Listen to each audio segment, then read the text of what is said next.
நீங்க நல்லா கவனிச்சு பாத்தீங்கன்னா நம்ம ஆண்டவர் வந்து நம்ம கூட பேசதான் விரும்புறாரு. முதல்ல ஆண்டவர் வந்து ஆதாம் கிட்ட பேச விரும்பினார். பேச விரும்பிட்டு வராரு தோட்டத்துக்குள்ள. அவர் சத்தத்தை கேட்ட உடனே அவன் ஓடி என்ன பண்ணிட்டானா, ஓடி ஒளிந்துட்டானா. அவர் சொல்றார், தேவரீர் தோட்டத்தில் உலாவுகிற சத்தத்தை கேட்டு பயந்து விருட்சங்களுக்குள்ளே நான் ஒளிந்து கொண்டேன். என்னப்பா காரணம்? அந்த சத்தம் எனக்கு எப்படி இருக்குது?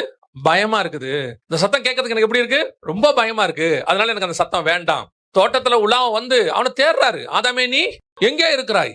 பகலில் குளிர்ச்சியான வேளையில் உலாவும்படி. அப்படின்னா என்ன அர்த்தம்? அப்படின்னா தேவனுக்கு உலாவுறது ரொம்ப இஷ்டம்.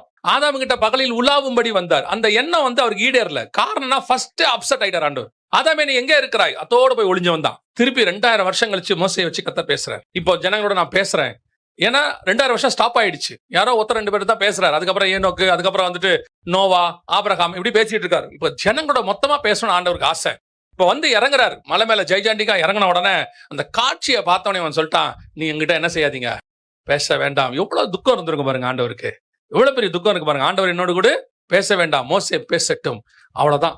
ஆண்டவர் சொல்லுவார் மோசே கிட்ட, நீ என்ன செய்ய, நான் உங்கள் நடுவில் வாசம் பண்ணும்படி எனக்கு என்ன பண்ணு, ஒரு கூடாரத்தை போடு. எவ்வளவு ஆசை பாருங்க அவருக்கு. நான் உங்க நடுவில் வாசம் பண்ணணும், உங்களோடு கூட பேசணும். ஒரு சாதாரணமா ஒரு மனுஷனுக்கு ஒரு சராசரி ஆசை இருக்குல்ல, அது எங்க வந்துச்சுன்னா தேவன்கிட்ட இருந்து வந்துச்சு. நம்மள மாதிரி அவர் ஆசைப்படல. அவருடைய ஆசை தான் நம்ம கிட்ட இருக்குது.